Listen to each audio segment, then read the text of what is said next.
Okay, it's still Signals on 91.3 Lagos Talks, and we're talking about career, passion, and money, which is more important to you. There is no wrong answer, but we're looking at it reminds me of a case of a child going to school, and the mother is saying, or the father is saying that I want you to become a scientist, and the child loves to do graffiti on the walls, and the mother is telling the father that please now calm down, listen to him talk, and the father in his it is he's my son, he must do what I want to, he must do what I say. How do we balance? Because some of us are going to be Okay, parents. what has happened over the years is, my parents' generation and maybe the generation before, most of them were basically farmers, uneducated or relatively basic education. And the aspiration with the independence in Nigeria and the opportunities was for their children to be educated.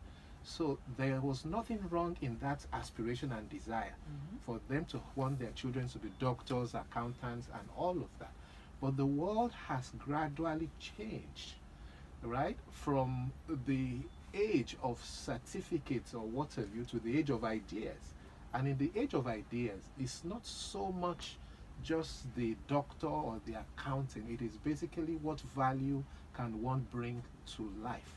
Now, so for those who still have parents like that, and for those of us who are the new parents, it's important you try to help your child to identify where their strengths and their gifting is. Of course, the basic education is important. The basic education is important, don't get me wrong. Education is key and important, right? But while they do the basic, it's not everybody that needs to go to university. Again, because parents have full autonomy and authority.